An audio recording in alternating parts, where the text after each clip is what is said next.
मोक्षमार्गस्य नेतारं भेत्तारं कर्मभूभृतां ज्ञातारं विश्वतत्त्वानां वन्दे तद्गुणलब्धये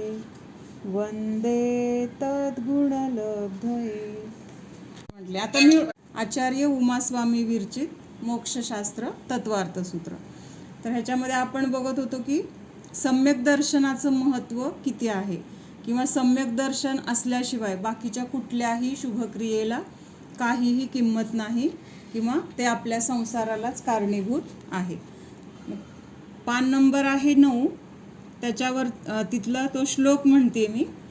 म्हणजे आपण काल वाचलं होतं ना, सम्यक दर्शन के बिना ज्ञान चारित्र और तप में सम्यक्तता नहीं आती. म्हणजे सम्यक दर्शन असेल तर आपल्या ज्ञानाला चारित्राला किंमत आहे, नाही तर ते काहीही त्याचा उपयोग नाही. मग सम्यक दर्शन हे काय आहे तर ज्ञान, चारित्र, वीर्य आणि तप ह्या सगळ्यांचा मूळ आधार काय आहे, सम्यक दर्शन आहे. जसं बी असेल तर तिथं काय होणार आहे, त्याचं झाड उगवणार आहे, त्याला पानं, फुलं, फांद्या जे काही असणार आहे. तर त्याचं कारण काय आहे, मूळ तर त्याचं बी असणं गरजेचं आहे. म्हणजे बी असेल तर हे सगळं पुढचं सगळं वाढ होणार आहे. आणि बी नसेल तर झाड उगवणार आहे का, त्याला फांद्या येतील का, त्याला पानं, फळं काहीच येणार नाही. म्हणजे तसं तिथं झाडासाठी जसं बी महत्त्वाचं आहे, तसं ज्ञान, दर्शन, चारित्र आणि तप ह्याच्यासाठी काय आहे तर सम्यक दर्शनाची तिथं गरज आहे. किंवा सम्यक दर्शन असेल तर ह्या पुढच्या आपल्या गुणांना महत्त्व आहे. ह्याच्या संबंधी एक रत्नाकरण श्रावकाचारमध्ये श्लोक आहे. न सम्यक्त्व समं किंचित् त्रैकाल्ये त्रिजगत्यपि श्रेयो श्रेयश्च मिथ्यात्व समं नान्यतनुभृतां. म्हणजे काय सांगितलंय, तीनों काल और तीनों लोक में जीवों का सम्यक दर्शन के समान दूसरा कोई कल्याण और मिथ्यात्व के समान अकल्याण नहीं है. तिन्ही लोकांमध्ये म्हणजे देवगतीत जरी गेलो आपण, आपल्याला काय वाटतं देवगती म्हणजे उत्कृष्ट आहे, किंवा तिथं भरपूर पुण्य असतं, तिथं सुख असतं असं आपल्याला जरी वाटलं, तरी कुठल्याही गतीमध्ये, कुठल्याही क्षेत्रामध्ये, कुठल्याही काळामध्ये, काळ कुठला घ्यायचा, मागं आत्तापर्यंत गेलेला सगळा भूतकाळ, आत्ताचा वर्तमान आणि पुढं होणारा अनंत जो काही भविष्यकाळ असेल, ह्या कुठल्याही काळामध्ये जर सगळ्यात श्रेष्ठ काय आहे असं विचारलं तर काय असणार आहे, सम्यक दर्शन. बाकी कुठलीही ह्या संसारातली गोष्ट सम्यक दर्शनासारखी नाही. आणि त्याच्यानंतर काय सांगितलंय, ह्या 3 लोकांमध्ये आणि 3 काळामध्ये आपल्याला अकल्याण करणारं, अकल्याण म्हणजे काय, कल्याण म्हणजे सुख, अकल्याण म्हणजे दुःख. म्हणजे ह्या 3 लोकांमध्ये 3 काळामध्ये सगळ्यात दुःखकारी काय आहे तर मिथ्यात्व आहे. म्हणजे बाहेरच्या बाकीच्या किती जरी दुःख असतील, अगदी नरकातलं असेल, निगोदातलं असेल, हे सगळी बाहेरची जी दुःख आहेत आपल्या संयोगातली, तर त्या दुःखापेक्षा सगळ्यात मोठं काय आहे तर मिथ्यात्व आहे. किंवा त्या मिथ्यात्वामुळं ही बाकीची सगळी दुःख आपल्याला मिळतात. म्हणून सांगितलं की मिथ्यात्व के समान अकल्याण नहीं है. म्हणजे जर तिथं मिथ्यात्व असेल तर त्याच्यासारखी दुसरी कुठली दुःखाची गोष्ट नाही. अनंत काल व्यतीत हो चुका है, एक समय वर्तमान चल रहा है और भविष्य में अनंत काल जाएगा. म्हणजे आता कसं म्हटलं जातं की मागं जो काही काळ होऊन गेला तर त्याचं पण आपण मोजमाप करू शकतो का, कारण अनंत आहे ना, त्याला सुरुवातच नाही किंवा शेवट पण नाही. त्यामुळे आत्तापर्यंत गेलेला काळ अनंत आहे. आणि आत्ता वर्तमान कशाला म्हटलंय तर आत्ता चालू जी पर्याय आहे एक समयामध्ये होणारी, एक समयानंतर ती पर्याय पण कुठं जाते, भूतकाळामध्ये, परत नवीन उत्पन्न झाली ती वर्तमान म्हटलं जातं. आणि त्याच्या पुढं अनंत काळामध्ये होणाऱ्या सगळ्या पर्याय तर त्या सगळ्या भविष्यकालीन पर्याय आहेत. मग ह्या 3 काळामध्ये आपण अनादी काळापासून काय करतोय, म्हणजे ह्या 2 भूतकाळ आणि वर्तमान म्हणजे अनंत काळ असाच आपला गेलेला आहे. पण काय झालेलं आहे, इन 3 कालों में और अधोलोक, मध्यलोक, ऊर्ध्वलोक, इन 3 लोकों में जीव का सर्वोत्कृष्ट उपकारी सम्यक्त्व के समान दूसरा कोई न तो है, न हुआ है, न होगा. म्हणजे पूर्वी पण सम्यक दर्शनासारखं उत्कृष्ट काही नव्हतं, आत्ता वर्तमानामध्ये पण त्याच्यासारखं उत्कृष्ट नाही, आणि पुढे भविष्यातही त्याच्यासारखं दुसरं कुठलंही उत्कृष्ट आपल्याला सुख देणारं असं दुसरं कुठलंही असणार नाही. त्रिलोकस्थित इंद्र, अहमिंद्र, भुवनेंद्र, चक्रवर्ती, नारायण, बलभद्र या तीर्थंकर इत्यादि चेतन और मणि, मंत्र, औषधि इत्यादि जड़ द्रव्य ये कोई भी सम्यक्त्व के समान उपकारी नहीं है. म्हणजे पहिल्यांदा तर एक सर्वसाधारण सांगून दिलं की बाबा तिन्ही काळामध्ये आपल्यावर जर उपकार करणारी कुठली गोष्ट असेल तर ती सम्यक दर्शन आहे. मग आपल्याला काय वाटतं की संयोगामध्ये जे जे आपल्याला संयोग किंवा पद किंवा वैभव मिळाले तर ते काय आहे तर उत्कृष्ट आहे किंवा ते माझ्यावर उपकार करणारं आहे. मग काय सांगितले, त्रिलोकस्थित इंद्र म्हणजे जे कोणी 3 लोकांमधले इंद्र, आता कुठले इंद्र घेतलेत, स्वर्ग आणि मध्य लोकातलं म्हणजे देव, मनुष्यामधला चक्रवर्ती म्हणजे देवांचे इंद्र, मनुष्यातला इंद्र, प्राण्यांचा इंद्र, म्हणजे असे मिळून 100 इंद्र, आणि अहमिंद्र, भुवनेंद्र म्हणजे हे सगळे स्वर्गातल्यांचे मुख्य घेतलेले आहेत. त्याच्यानंतर पृथ्वीवरचा चक्रवर्ती, ही तर महत्त्वाची पदं आहेत. त्याच्यानंतर अजून पुढची कुठली आहेत, नारायण पद असेल, बलभद्र, आणि ह्या सगळ्या पदांमध्ये आणखीन उत्कृष्ट कुठलं आहे तर तीर्थंकर पद आहे. मग आपल्याला वाटतं ना ही पदं जर आपल्याला मिळाली तर आपल्याला ते काय सुख मिळेल किंवा ह्या पदामुळे आपलं महत्त्व वाढेल, मोठेपणात कीर्ती होईल असं वाटतं. पण ही सगळी पदं सुद्धा काय आहेत, सम्यक्त्वासारखी उपकार करणारी नाहीत. तर त्यांच्या जर आपण अधीन झालो म्हणजे जे काही आपल्याला पद मिळाले, समजा चक्रवर्ती पद मिळाले, समजा नारायण पद मिळाले, तर त्या पदामध्ये आपण स्वतःचं अस्तित्व मानलं किंवा त्या पदामुळे मी किती श्रेष्ठ असे जर आपल्याला भाव झाले तर काय होणार आहे, त्याच्या निमित्तात आपली परत दुर्गती होणार आहे. नारायण कुठे जातो, नियमाने नरकाला जातो. म्हणजे इतक्या पुण्याच्या उदयामध्ये त्याला ते पद मिळाले, पण त्या पदाचा त्याला काय फायदा झाला, त्या पदाच्या निमित्तात त्याला नरकाला जावं लागलं.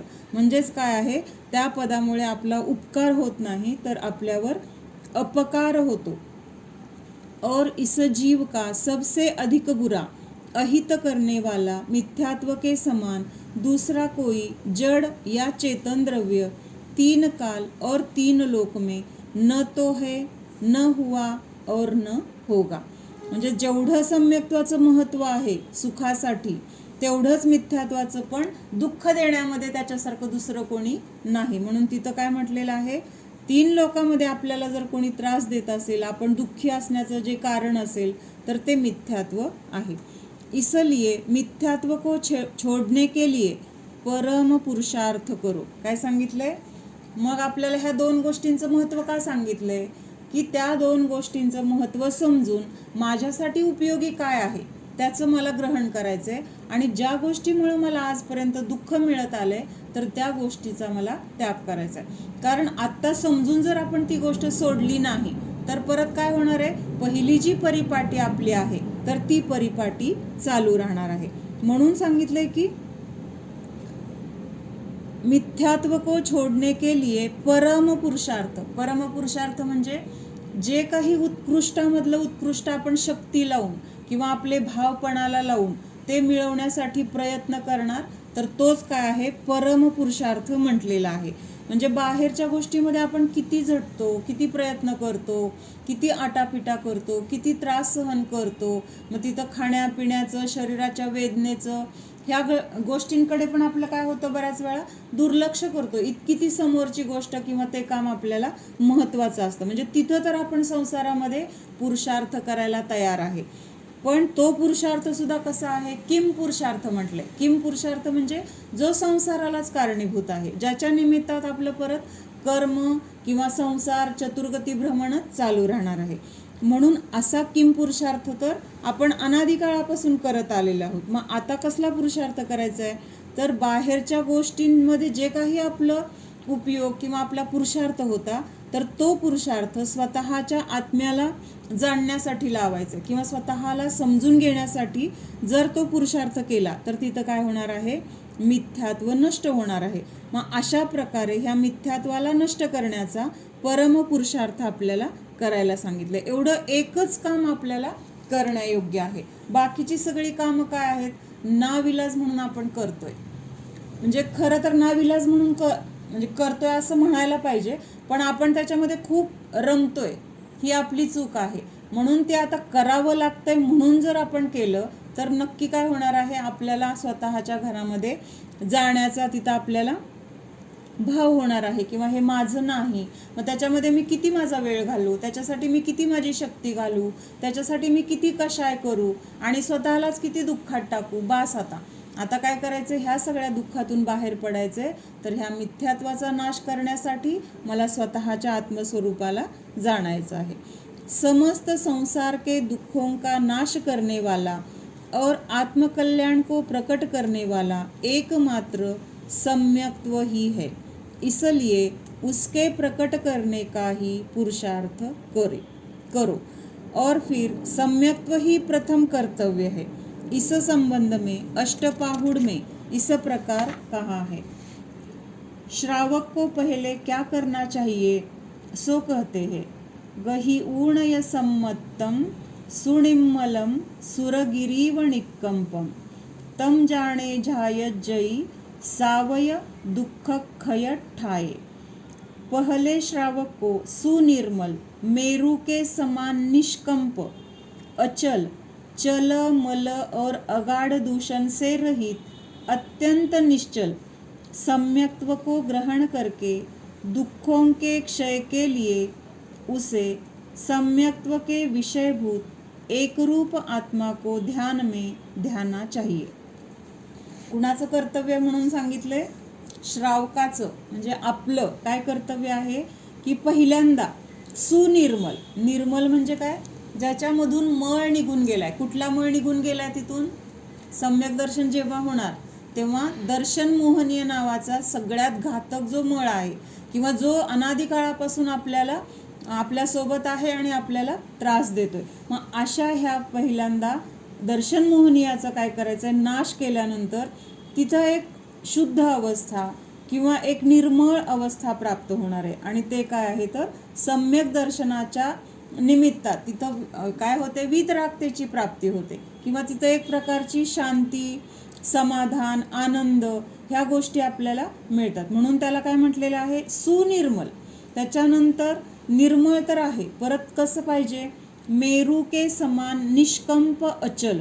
आता मेरू पर्वताचं वैशिष्ट्य काय आहे, ह्या मेरू पर्वताला कोणी नष्ट करू शकतं का, कोणी, त्याला अनादी काळापासून हा मेरू पर्वत आहे. कसा आहे तर तो अकृत्रिम आहे, त्याला कोणी बनवलेलं नाही, त्याचा कोणी नाश पण करू शकत नाही. आणि अनादी काळापासून असलं तर त्याच्यामध्ये पडझड आहे का, काय कमी जास्त झालंय, किंवा आता नष्ट होईल, किंवा पूर्वी खूप मोठा होता आता त्याचं कमी कमी होत, उंची कमी झाली, किंवा त्याची जाडी कमी झाली, किंवा वाढलंय, असं काही नाही आहे. तर जेवढा तो अनादी काळापासून त्याचं माप जे दिलेलं आहे, 1,00,000 योजन त्याची उंची आहे, आणि त्याच्यावरती परत 40,000 योजन काहीतरी त्याचं टोक असतं ना, त्याला चुलिका म्हणतात. म्हणजे एवढा मोठा हा जो पर्वत आहे, तर तो कसा आहे, निष्कंप. निष्कंप काय, निष्कंप कशाला म्हटलंय तर तो बिलकुल चलायमान होत नाही. कितीही वादळ असेल, कितीही काही बाहेरच्या वातावरणामध्ये काय काय होत असेल बदल, पण तिथं त्या मेरू पर्वताला कोणीही एक कणाने सुद्धा तिथं त्याला चलायमान करू शकत नाही. असा तो निष्कंप अचल. अचल म्हणजे काय, स्थिर आहे. कसा, अनादी काळापासून आणि अनंत काळापर्यंत अशाच अवस्थेमध्ये तो राहणार आहे. म्हणून त्या मेरूची तुलना कशाशी केलेली आहे, किंवा मेरूची उपमा कशाला दिलेली आहे तर सम्यक दर्शनाला दिलेली आहे. म्हणजे असं सम्यक दर्शन प्राप्त करायचंय की जे कसं आहे, स्थिर आहे, निष्कंप आहे, म्हणजे ते कधीही नष्ट होऊ नये, किंवा त्याच्यामध्ये काही चल मल आणि अगाड नावाचे जे दोष आहेत तर ते दोष पण त्याच्यामध्ये उत्पन्न होऊ नयेत. तर अशा प्रकारचं ते सम्यक्त्व प्रथम प्राप्त करण्यायोग्य आहे. कुणासाठी सांगितलंय, आपल्यासाठी.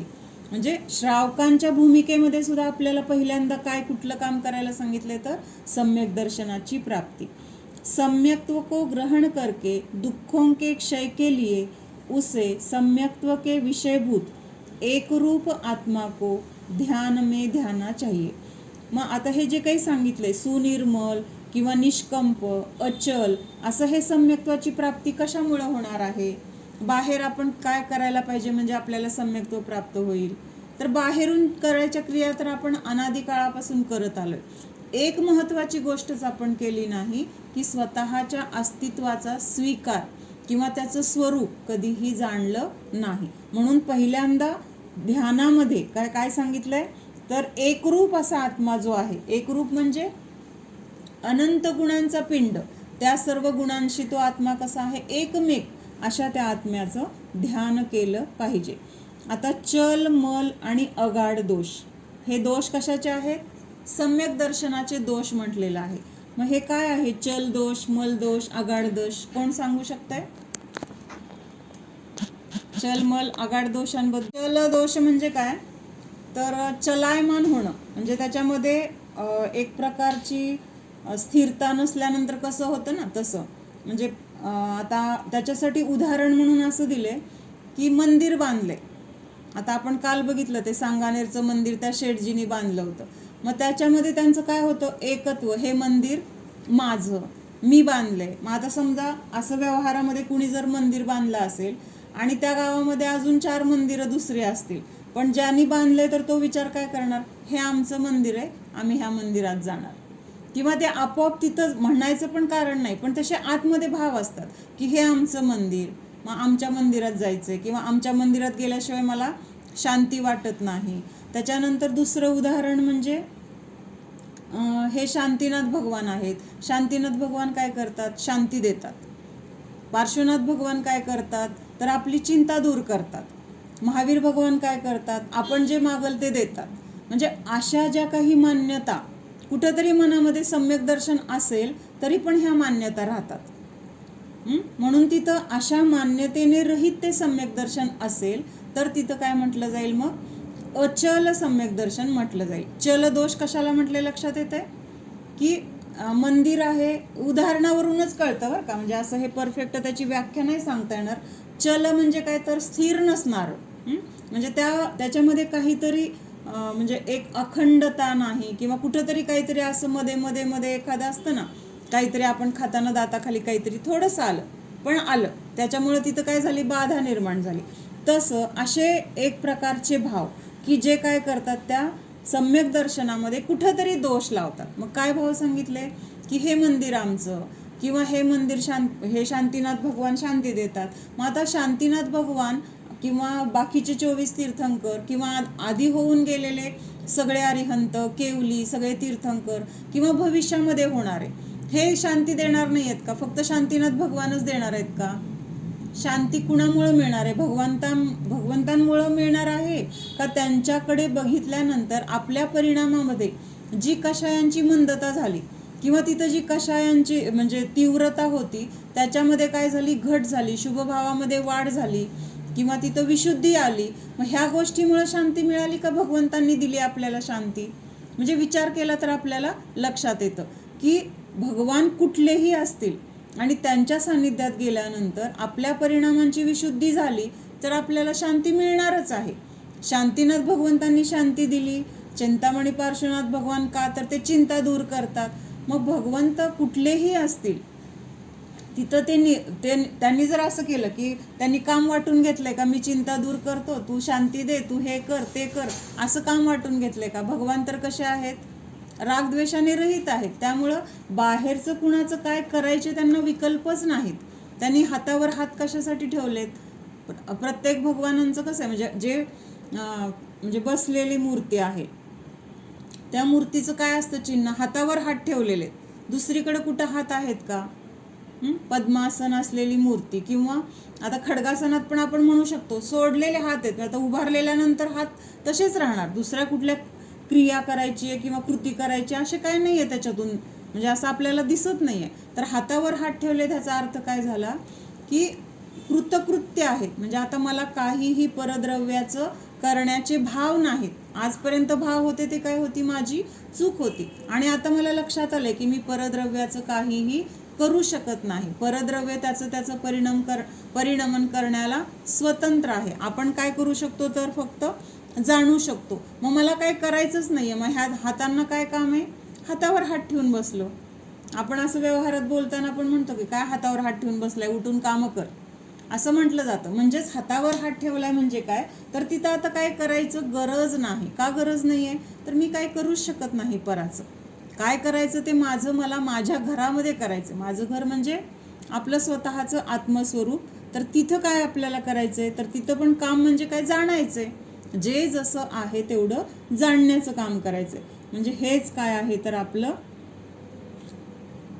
म्हणजे आपण चल दोषाचं बघत होतो ना.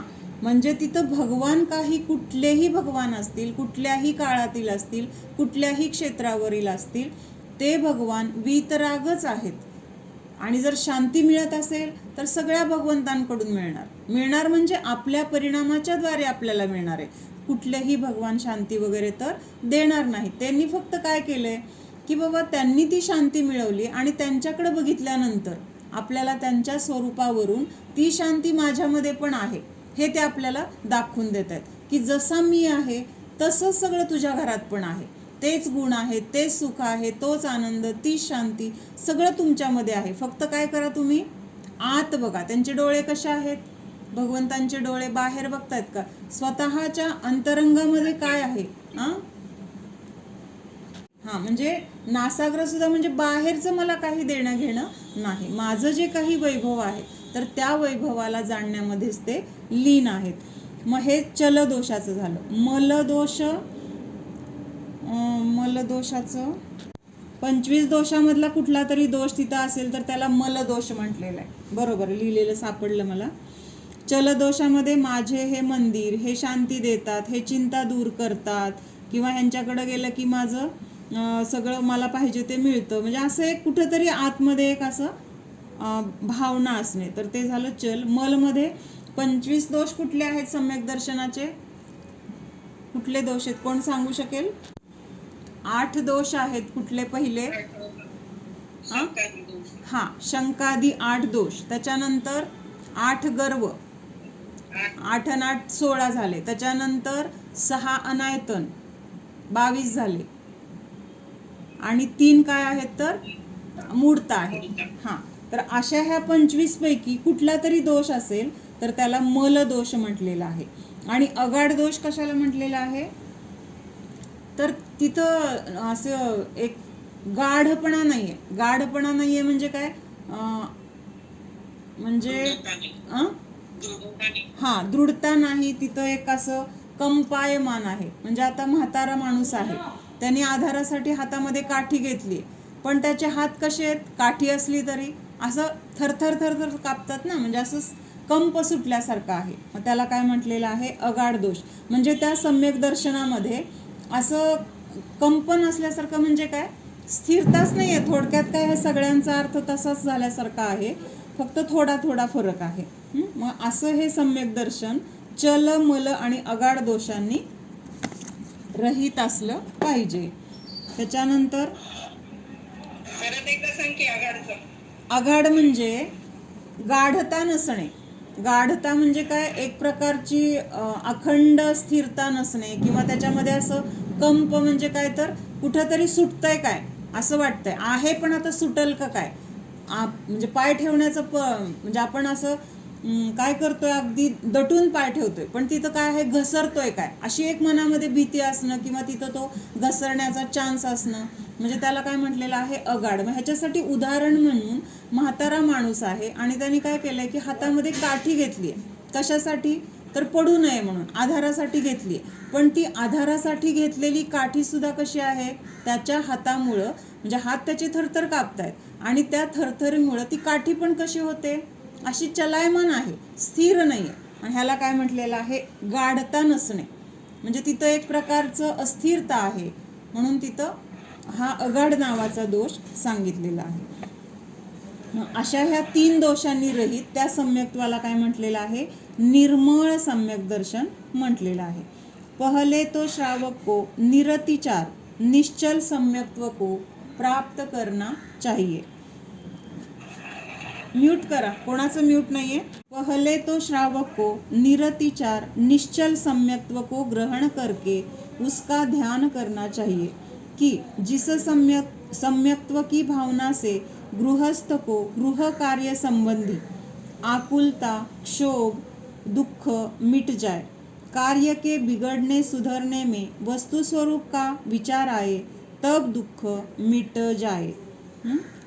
काय सांगितलंय? सम्यक्त्वाच्या भावनेने प्रत्येक गृहस्थाला किंवा श्रावकाला जे काही आपण घरामधली कामं करतो किंवा जे काही आपले व्यवसाय असतील, कुठल्या तरी रूपाच्या काही काही क्रिया असतील, तर त्या करत असताना काय असतं? आपल्याला आनंद असतो का? शांती असते का? कितीतरी विकल्प असतात, इतके विकल्प असतात की आपण जर लिहून काढायचं म्हटलं तर आपल्याला ते वेळ पण पुरणार नाही, भया पण पुरणार नाहीत. एका समयाला एक विकल्प आहे, एक विकल्प संपेपर्यंत दुसरा संपेपर्यंत तिसरा, म्हणजे अखंडपणाने काय चालू असतात? आपल्या मनामध्ये विकल्प चालू असतात. आणि हे विकल्प म्हणजेच काय असतात? एक तर राग तर असतो किंवा द्वेष तरी असतो.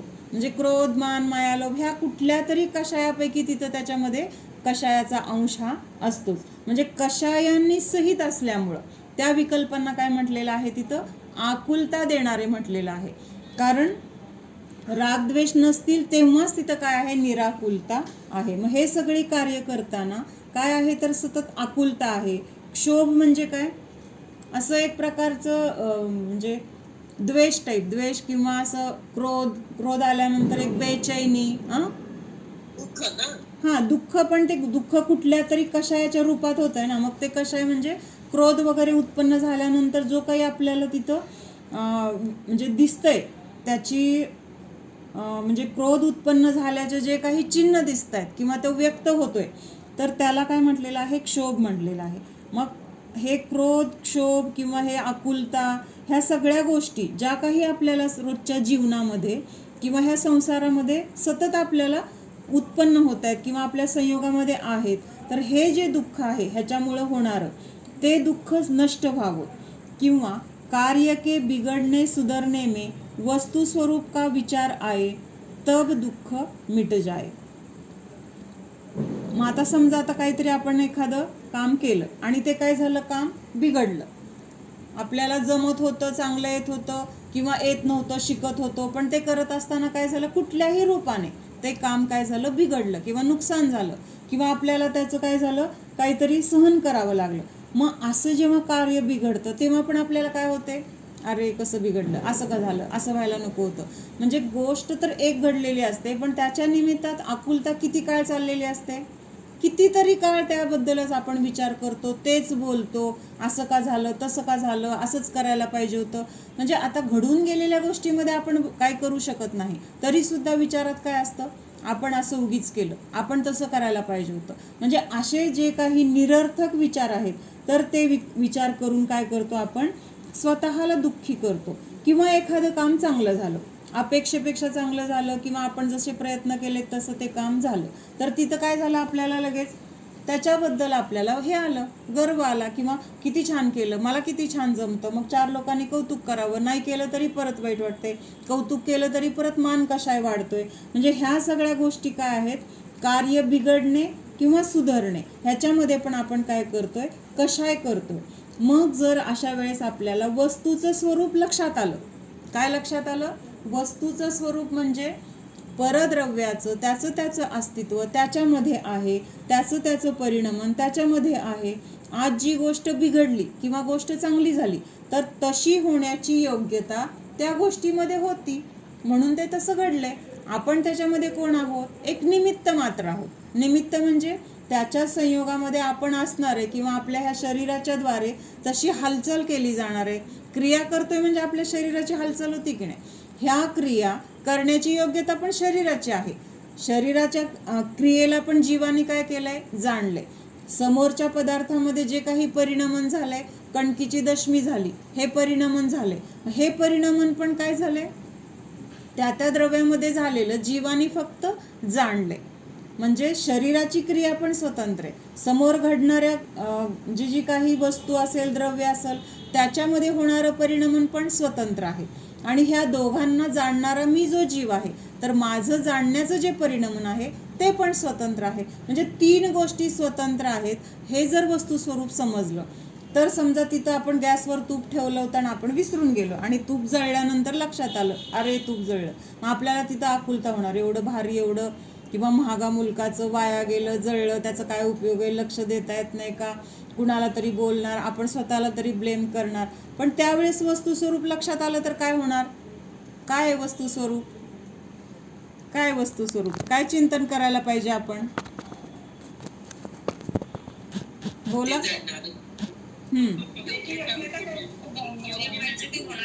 हा, म्हणजे त्या लोण्याची किंवा त्या तुपाची तसं होण्याचीच पर्याय उत्पन्न होणार होती.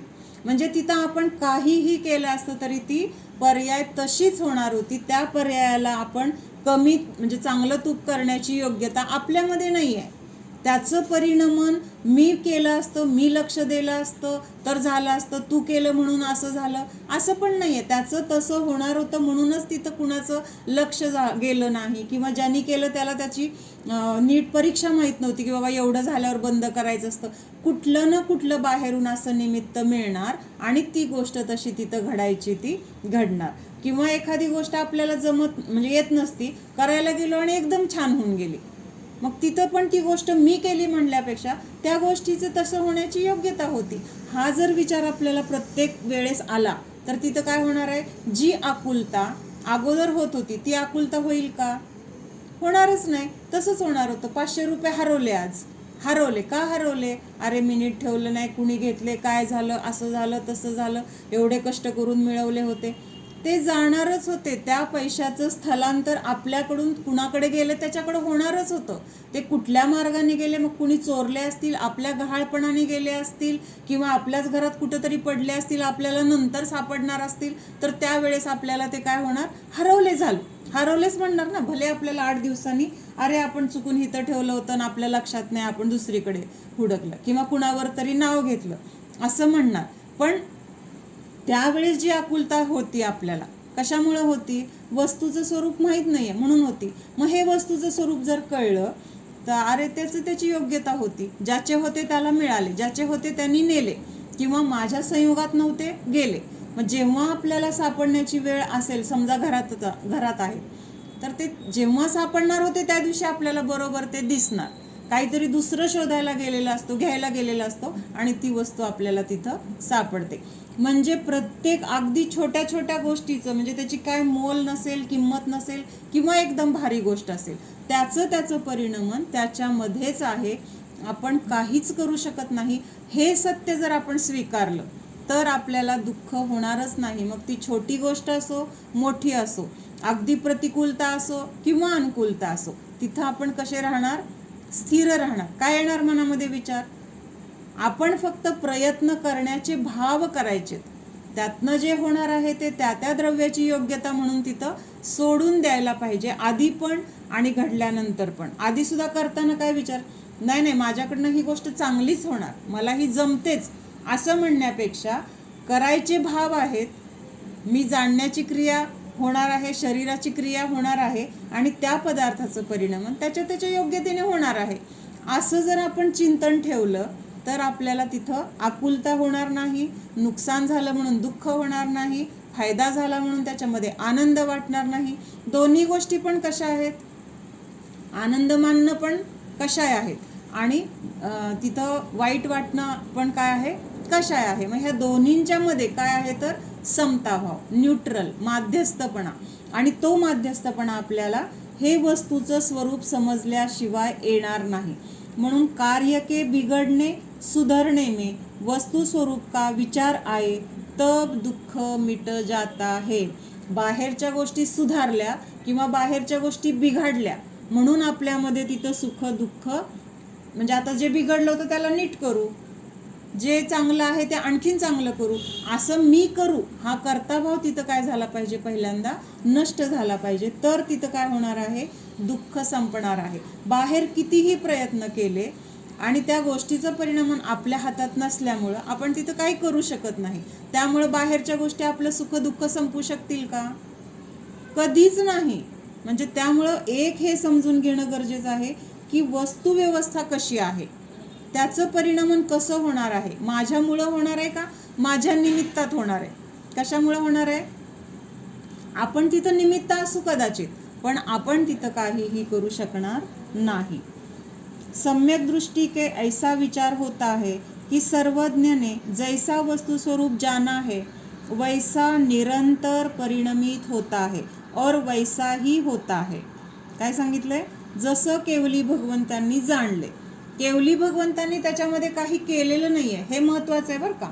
म्हणजे केवली भगवंतांनी जाणले म्हणून ते तसं घडणार आहे असं जर आपण समजलं तर ते पण चुकीचं आहे. फक्त काय घडणार आहे, काय घडलंय, आत्ता काय घडतंय, हे जसं त्या वस्तूमध्ये परिणमन होणार आहे, झालंय, तर तसं तिथं फक्त झळकले.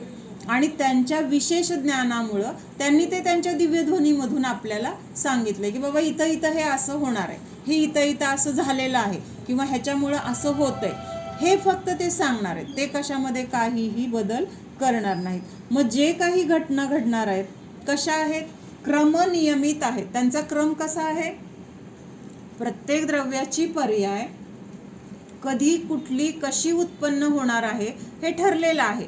तो क्रम त्यांचा काय आहे तर ठरलेला आहे, आणि तो जसा क्रम आहे तसं फक्त केवली भगवंतांनी जाणलेलं आहे. मग ते जाणलेलं जे आहे तर ते आपल्याला त्यांनी सांगितले. त्यांनी काय केलेलं आहे?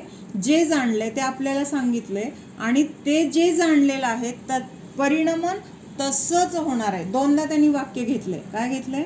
वैसा निरंतर परिणमित होता है और वैसा ही होता है. म्हणजे काय सांगितलंय? जसं जाणलं गेले त्यांच्या ज्ञानामध्ये तसंच परिणमन होणार आहे. केवली भगवंतांनी जाणलंय आणि पर्याय दुसरी घडली असं होऊ शकत नाही. उसमें इष्ट अनिष्ट मानकर सुखी दुःखी होना व्यर्थ है. मग आपली जी आकुलता आहे ती आकुलता योग्य आहे का अयोग्य आहे? वस्तूचं परिणमन वस्तूमध्ये आहे. आपण विनाकारण तिथं कर्तेपणाने सुख दुःख मानतोय आणि पुढचं कर्म बांधून घेतोय. म्हणून तिथं काय झालं? आपणच आपल्याला दुःखामध्ये टाकतोय. म्हणून असं सुखी दुःखी होणं व्यर्थ आहे असं सांगितलंय. ऐसे विचार से दुःख मिटता है, यह प्रत्यक्ष अनुभव गोचर है, इसलिए सम्यक्त्व का ध्यान करने को कहा है. मग जे जसं आहे तसा जर आपण विचार केला तर आपलं तिथं काय होणार आहे? दुःख संपणार आहे. आणि हे दुःख संपणं किंवा ही आकुलता आपल्याला न होणं, जसं आहे तसं आपल्याला पटणं, हेच काय आहे? सम्यक्त्व आहे. सम्यक्त्व के ध्यान की महिमा कहते हैं. म्हणजे किती प्रकाराने सम्यक्त्वाचं महत्त्व आपल्याला पटवण्यासाठी सांगतायत. सम्मत्तम जो झायई सम्मा इठ्ठी हवेय सो जीवो सम्मत्त परिणदो उण खवेई दुठ्ठठ कम्माणी. जो सम्यक्त्व को ध्याता है वह जीव सम्यक दृष्टी है. म्हणजे जे असं वस्तू स्वरूप स्वीकारून स्वतःच्या आत्म्याला जाणतो तर तो जीव काय आहे? सम्यक दृष्टी आहे. सम्यक्त्व स्वरूप परिणमित जीव आठो दुष्ट कर्मों का क्षय करता है. आणि असं सम्यक्त्व ज्याला प्राप्त झालंय तर तो जीव काय करतोय? आपल्या संयोगामध्ये जे जे काही आपण गोळा केलेलं कर्म आहे तर त्या कर्माचा क्षय करतोय. आता अशी वाक्य इथं प्रत्येक ठिकाणी येणार बरं का. म्हणजे तो जीव त्या कर्माचा क्षय करणार, कर्माला नष्ट करणार, किंवा असं. मग आता इथं हे काय झालंय? उपचाराचं कथन आहे. लक्षात येते का? आपण कर्मांना नष्ट करू शकतो का? आत्ता आपण बघितलं की प्रत्येकाचं परिणमन त्या त्या द्रव्याचं त्याच्यामध्ये आहे. मग कर्म सुद्धा काय आहे? कुठलं द्रव्य आहे कर्म? हे ज्ञानावरणादी जे 8 कर्म आहेत. कुठले कर्म आहेत ते? पुद्गल द्रव्य पण स्वतंत्र आहे की नाही? जसं एक जीव द्रव्य स्वतंत्र आहे तसंच हे पुद्गल पण स्वतंत्र आहे. म्हणजे ते कर्म पण कसं आहे? जरी जीवाच्या संयोगामध्ये आले, जीवानी परिणाम केले, रागद्वेष केले म्हणून ते कर्म गोळा झाले, पण ते गोळा झालेलं कर्म त्यावेळेस तिथं येण्याची त्याची योग्यता होती. हा काय आहे? निमित्त नैमित्तिक संबंध. म्हणजे जीवानी भाव केले जीवामध्ये, पण त्या कर्माचं त्या रागद्वेषाच्या निमित्तामध्ये तिथं ते कर्म आले. म्हणजे ते कर्म फक्त जीवाच्या संयोगामध्ये आलेत. त्या कर्माचं काहीतरी उदय आपल्याला जीवाच्या संयोगामध्ये दिसणार आहे, पण कर्म वेगळं आहे आणि जीव वेगळा आहे, कारण 2 स्वतंत्र द्रव्य आहेत. म्हणून उपचाराने म्हणणार की भगवंतांनी 8 कर्म नष्ट केलेत, किंवा सम्यक्त्व झाल्यानंतर तो जीव त्या 8 कर्मांचा नाश करणार, पण तो जीव काय करणार आहे, त्या कर्मांना नष्ट करण्यासाठी तिथं त्या कर्माशी लढणार आहे का तलवार घेऊन, किंवा तिथं काय कडेकोट बंदोबस्त करणार आहे का, चला तुम्ही निघून जावा आता इथं कोणी यायचं नाही, असं आहे का. फक्त आत्मस्वरूपामध्ये तो जीव राहणार आणि त्यावेळेस काय होणार आहे, हे बाहेरचे सगळे कर्म आपोआप निर्जरित होऊन नष्ट होणार आहेत. पण बोलताना ही काय आहे, व्यवहाराची भाषा आहे. लक्षात येते का सगळ्यांच्या. व्यवहाराची भाषा कशी आहे, म्हणताना म्हटलं जाईल मी केलं, मी हे खाल्लं, मी पिलं, पण तिथं अंतरंगामध्ये काय भाव असणार आहे की मी फक्त जाणलं, मी ह्या बाहेरच्या क्रियांना करू शकणार नाही. तर हे सगळं तिथं काय आहे, उपचाराचं कथन आपल्याला जसं येईल त्यावेळेस आपल्याला अंतरंगात तेव्हा लक्षात आलं पाहिजे की असं म्हटलं जाईल सम्यक्त्व झालं म्हणजे ते 8 कर्मांचा नाश करणार किंवा त्यांनी केला, पण तिथं काय केलंय, त्यांनी स्वतःच्या स्वरूपामध्ये राहण्याचा पुरुषार्थ केलाय आणि मग त्या निमित्तात बाहेरचे कर्म नष्ट झालेले दिसतात. सम्यक्त्व का ध्यान ऐसा है कि यदि पहले सम्यक्त्व न हुआ हो तो भी उसके स्वरूप को जानकर उसका ध्यान करे तो वह जीव सम्यक दृष्टी हो जाता है. म्हणजे अगोदर सम्यक दर्शन समजा नसेल आणि आपल्याला प्राप्त करायचे तर एकच मार्ग सांगितलाय की स्वतःच्या आत्मस्वरूपाला जाणं, त्या आत्मस्वरूपामध्ये राहण्याचा पुरुषार्थ करा, की तिथं सम्यक दर्शन काही वेगळं नाही आहे. आणि आत्मस्वरूपाला जाणतो तेव्हा आपल्याला हे 7 तत्व त्यांचं स्वरूप समजलेलं असतं, मग त्याच्याद्वारे आत्म्याला जाणणं पण अवघड नाही.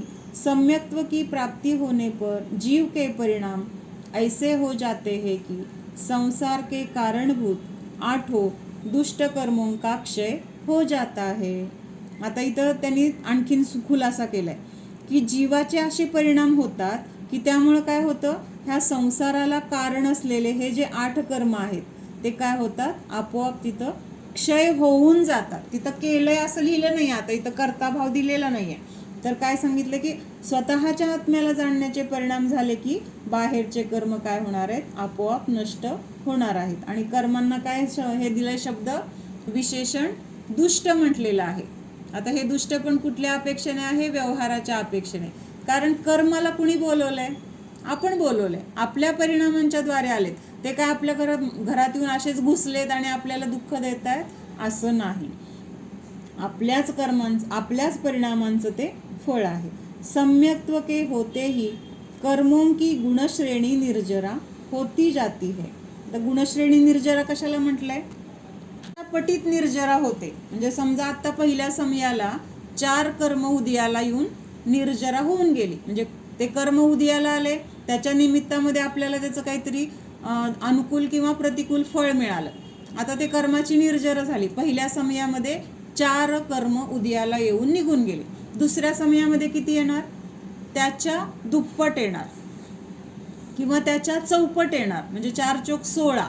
परत त्याच्या पुढच्या समयामध्ये, तिसऱ्या समयामध्ये 16 चोक 64. अशा गुणित प्रमाणात कर्म येऊन संपून जाणार. मग ह्याच्याने काय होणार, असे चौपट चौपट चौपट कर्म उदयाला आले तर लवकर संपून जाणार की नाही, लक्षात येतंय का.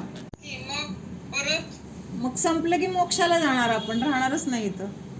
मग तेच सांगितलं की सम्यक दर्शन झाल्यानंतर पण कर्म पण खूप आहेत, एवढं ते गुणित प्रमाणात जरी संपले तरी सुद्धा अनंत अनंत डोंगरा एवढे आपण कर्म पण बांधून ठेवलेत.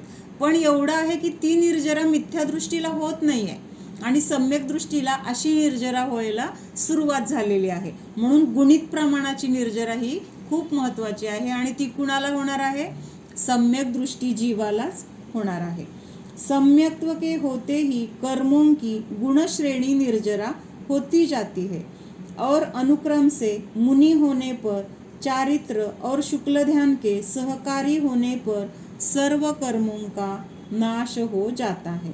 मग अशी कर्मांची निर्जरा सुरू झाल्यानंतर तिथं काय होणार आहे, आपले परिणाम पण कसे असणार आहेत, मंद मंद होत जाणार. मग आपल्याला सगळ्या परिग्रहाचा त्याग करू वाटणार, सगळे व्रत धारण करू वाटणार, किंवा जे आपण व्रत नियम संयम घेतले तर त्याच्यामध्ये उत्कृष्ट रीतीने आपल्याकडून पालन होणार. म्हणजे अशा सगळ्या गोष्टी पण काय होणार, होत जाणार आहेत.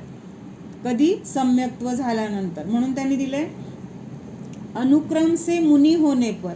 चारित्र और शुक्ल ध्यान के सहकारी होने पर, म्हणजे पहिल्यांदा मुनी होणार, मुनी झाल्यानंतर परत त्यांच्या गुणस्थानं वाढत जाणार. मुनी झाले म्हणजे 7वं गुणस्थान, परत तिथं 8वं 9वं 10वं 11वं 12वं 13वं, मग ते शुक्ल ध्यान वगैरे कधी आहे, मुख्यतेने 13व्या गुणस्थानात किंवा 12व्या 13व्या असं म्हटलं जातं. म्हणजे हे शुक्ल ध्यान सहकारी म्हणजे काय, त्या जीवाला होणार. सहकारी म्हणजे सोबती होणार त्या जीवाचं, म्हणजेच त्या जीवाकडून शुक्ल ध्यान वगैरे होणार किंवा यथाख्यात चारित्राची प्राप्ती होणार आणि अशा प्रकारे सर्व कर्मांचा नाश होणार आणि तो जीव काय होणार, ह्या संसारातून मुक्त होणार. इस बात को संक्षेप में कहते हैं. श्री कुंद कुंदाचार्य देव कहते हैं कि बहुत कहने से क्या साध्य है. जो नर प्रधान भूतकाल में सिद्ध हुए और भविष्य में सिद्ध होंगे वह सब सम्यक्त्व का ही महात्म्य जान. किंवा आता किती सांगायचं असं म्हणतायत की अजून काय सांगायचं ह्या सम्यक्त्वाबद्दल, तर काय आहे की एवढंच सांगतो की जे आजपर्यंत मनुष्यामध्ये जे श्रेष्ठ, कोण मनुष्यामध्ये श्रेष्ठ, तर जे कोणी अरिहंत तीर्थंकर केवली किंवा सिद्ध भगवान झालेत, पूर्वी कधी झालेत, भूतकाळात झालेत, आता वर्तमानात पण होत आहेत. कुठून होत आहेत, विदेह क्षेत्रातून चालू आहेत की नाही, तिथून मोक्षाची प्राप्ती किंवा मोक्षाची गाडी कायम चालू असते, तिथं कधीही खंड पडत नाही. किंवा आता आणखीन भविष्यामध्ये जे मोक्षाला जाणार आहेत, तर त्यांना मोक्षाला जाण्याचं कारण एकमेव आहे की सम्यक्त्व. म्हणजे आजपर्यंत जेवढे जीव मोक्षाला गेलेत किंवा पुढं जातील तर ते सगळे ह्या सम्यक्त्वाच्या महात्म्यामुळेच मोक्षाला जाणार आहेत किंवा सम्यक्त्वाच्या प्राप्तीनंतरच मोक्षाला जाणार आहेत. सम्यक्त्व की ऐसी महिमा है कि भूतकाल में जो श्रेष्ठ पुरुष 8 कर्मों का नाश करके मुक्ति को प्राप्त हुए हैं तथा भविष्य में होंगे वे इसी सम्यक्त्व से हुए हैं और होंगे. इसलिए आचार्य देव कहते हैं कि विशेष क्या कहा जाए, संक्षेप में समझना चाहिए कि मुक्ति का कारण, मुक्ति का प्रधान कारण यह सम्यक्त्व ही है. ऐसा नहीं सोचना चाहिए कि गृहस्थों के क्या धर्म होता है. काय सांगितलंय, असा विचार नाही करायला पाहिजे की दीक्षा घेतल्यानंतरच आपल्याला धर्म होईल किंवा दीक्षा घेतल्याशिवाय आपल्याला सम्यक्त्व होणार नाही, मोक्ष होणार नाही. म्हणजे मोक्ष तर होणार नाही, बरोबर आहे, पण म्हणजे गृहस्थ अवस्थेमध्ये पण आपण सम्यक्त्वाची प्राप्ती करू शकतो. जेवढं काही आपलं शक्ती असेल त्या शक्तीप्रमाणे आपण व्रत नियम संयम धारण करू शकतो. ऐसा नहीं सोचना चाहिए कि गृहस्थों के क्या धर्म होता है. यह सम्यक्त्व धर्म ऐसा है कि जो सर्व धर्म के अंग को सफल करता है. म्हणजे आता गृहस्थांचंच काय, तर तिर्यंच्या गतीमध्ये सुद्धा सम्यक्त्वाची प्राप्ती होते किंवा नरक गतीमध्ये सुद्धा सम्यक्त्वाची प्राप्ती होते. मग ते करू शकतात म्हणल्यावर आपल्याला काय अवघड आहे.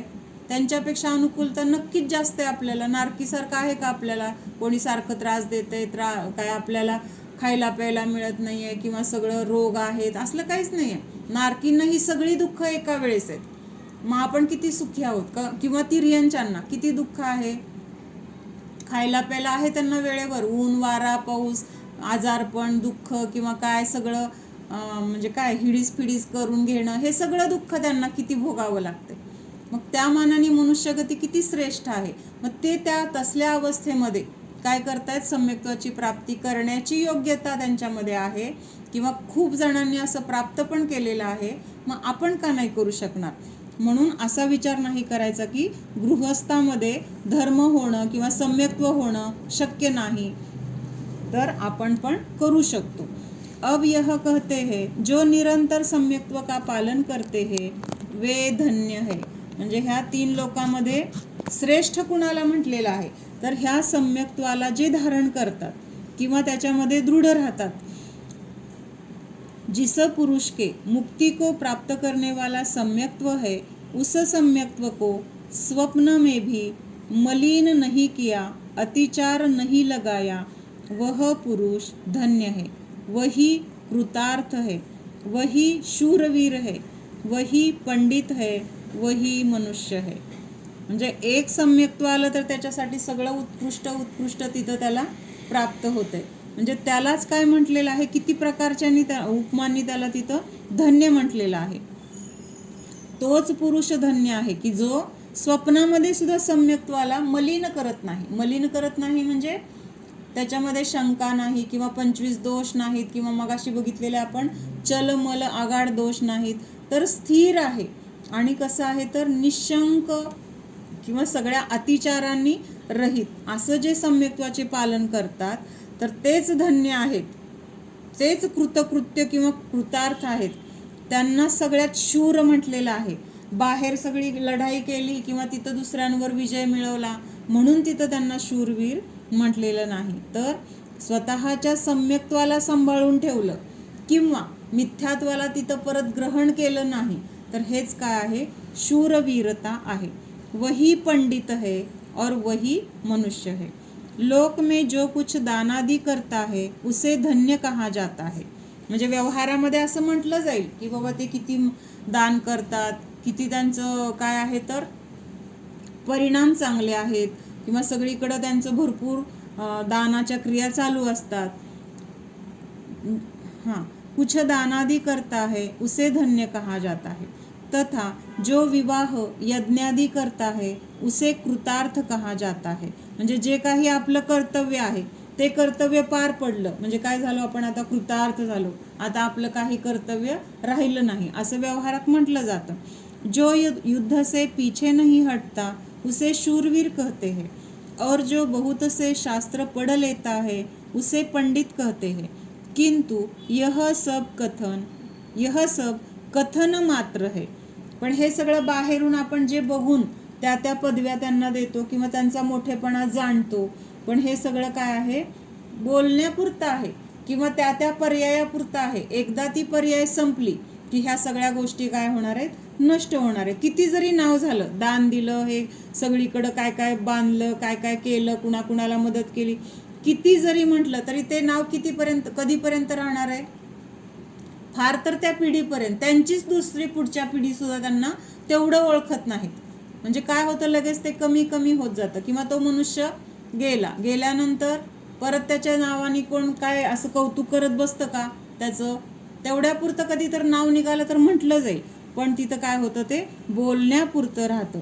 किंवा किती जरी तिथं युद्धामध्ये जय मिळवले, किती जरी सगळं गोळा केलं, काय काय सगळं राज्य वगैरे, तरी सुद्धा काय होणार आहे, त्या भावापुरतं त्याचं नाव आहे. पुढच्या भावामध्ये तो जीव गेला, तिथं त्याला कोणी ओळखतं का, मागच्या भावात त्यांनी एवढं कमवलं होतं, एवढी युद्ध केले, एवढे सगळे राज्यावर त्यांचं काय होतं, वर्चस्व होतं, काही राहत नाही. म्हणून म्हटलेलं हे कथन मात्र आहे. आणि सम्यक्त्व असेल तर तो सम्यक्त्व घेऊन तो जीव ज्या भावात जाईल तिथं त्याचं काय आहे, मान सन्मान असणारच आहे, कारण सम्यक्त्व सोबत आहे. वास्तव में तो जो मोक्ष के कारणभूत सम्यक्त्व को मलिन नहीं करता, उसे निरतिचार पालन करता है, वही धन्य है, वही कृतार्थ है, वही शूरवीर, वही पंडित, वही मनुष्य है. उसके बिना, सम्यक्त्व के बिना मनुष्य पशु समान है. सम्यक्त्व की ऐसी महिमा कही गई है. आता काय म्हटलेलं आहे, जर सम्यक्त्व नसेल तर मनुष्याला उपमा कुणाची दिली आहे, तिर्यंच्या गतीची किंवा पशुची दिली. का बरं, तर पशुमध्ये तेवढं ज्ञान नसतं, त्यांना स्वतःचं हित कशात आहे अहित कशात आहे कळत नाही त्यांना. म्हणजे त्यांना सहज आपण फसवू शकतो, त्यांना बांधू शकतो, त्यांना काय आपल्याला पाहिजे तसं त्यांच्याकडून काम करून घेऊ शकतो. म्हणजे ते स्वतः कसे आहेत, पराधीन आहेत किंवा त्यांना विवेक नाही आहे की काय केलं पाहिजे, माझ्यासाठी काय चांगली गोष्ट आहे, वाईट काय आहे, हा विवेक नसल्यामुळं त्यांना काय आहे, सतत पराधीनतेने जगावं लागतं. पण आपण काय करतोय, आपल्याला मनुष्यभाव मिळालाय, उत्कृष्ट बुद्धी मिळाली, तरी पण आपण त्या बुद्धीचा जर योग्य उपयोग करत नसेल तर काय झालं, आपण पण त्या पशूंप्रमाणे झाले. म्हणजे त्यांना बुद्धी नाही म्हणून तसे वागतायत ते, आपल्याला बुद्धी असून पण आपण त्यांच्यासारखंच वागतोय.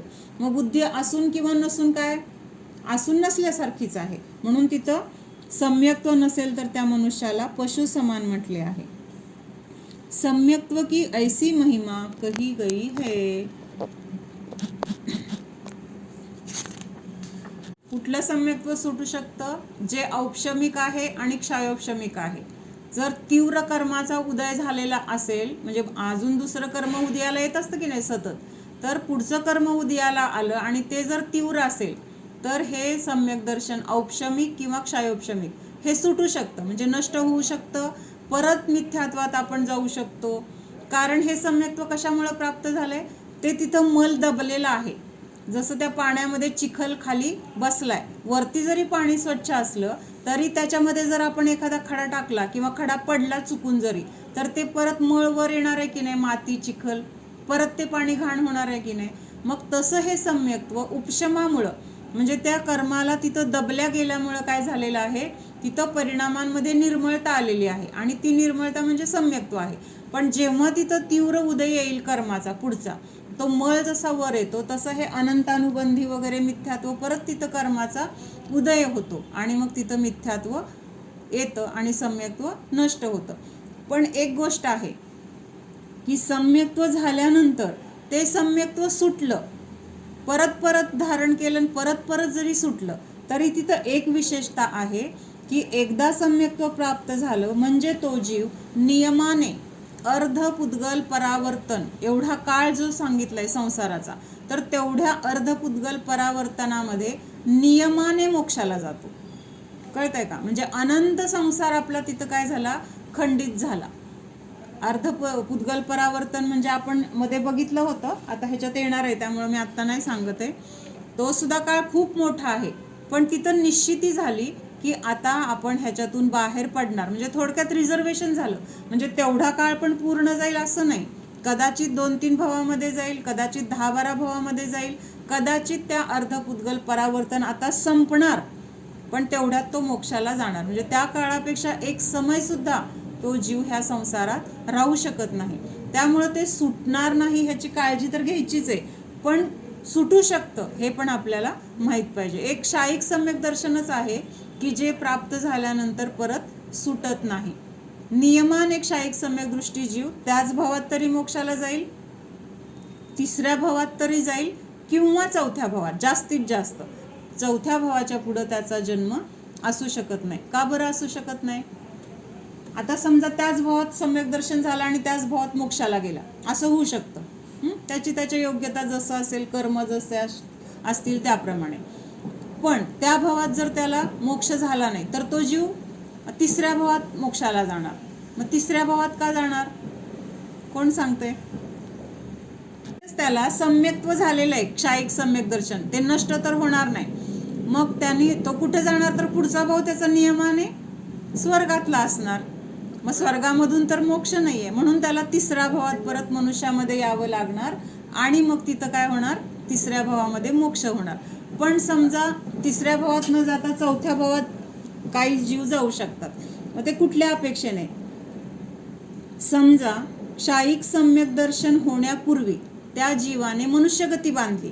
काय बांधली आहे, क्षायिक सम्यक दर्शन होण्यापूर्वी त्या जीवाने मनुष्यगतीचा बंध केलेला आहे आणि जो कोण ज्या गतीचा बंध झालाय तर ती गती बदलत नसते. मग नरकाचा बंध केला असेल आणि सम्यक दर्शन झालं तर नरकातच जावं लागणार, त्याचं आयुष्य कमी होईल, 7व्यातून तो 1ल्यात येईल, असं बदल होईल, पण नरकातच जन्म घ्यावा लागणार. म्हणून तिथं तसं जर सम्यक्त्व होण्यापूर्वी मनुष्यगतीचा बंध झालाय तर तो जीव कुठं जाणार, पुढच्या जन्मात मनुष्यगतीमध्येच जन्मणार. पण कुठल्या मनुष्यगतीमध्ये जाणार, तर भोगभूमीमध्ये जाणार. मनुष्यगतीच, पण कुठं जन्मणार, कर्मभूमीमध्ये तो जन्मणार नाही, भोगभूमीमध्ये जाणार. कारण सम्यक्त्ववाल्या जीवाला उत्कृष्ट पुण्याची प्राप्ती झालेली आहे आणि मग स्वर्गामध्ये जाऊ शकत नाही. मग त्याच्यासारखं पुण्य आणखीन कुठं आहे किंवा सुख कुठं आहे पृथ्वीवर, तर मग भोगभूमीत आहे. तिथं फक्त काय आहे, भोगायचं. जसं स्वर्गामध्ये आहे तसे तिथं कल्पवृक्ष वगैरे आहेत. मग तिथं तो जाणार मनुष्यगतीत, म्हणजे 2रा भाव झाला मनुष्यगतीचा. आणि भोगभूमीतले जीव तिथून मोक्षाला जाण्याची योग्यता नाही. मग तिथून मरून तो जीव कुठे जाणार, तिथून तो सम्यक दृष्टी आहे म्हणजे आता नियमाने तो स्वर्गात जाणार. म्हणजे 3रा भाव स्वर्गाचा झाला आणि स्वर्गातून मग मनुष्यगतीमध्ये येऊन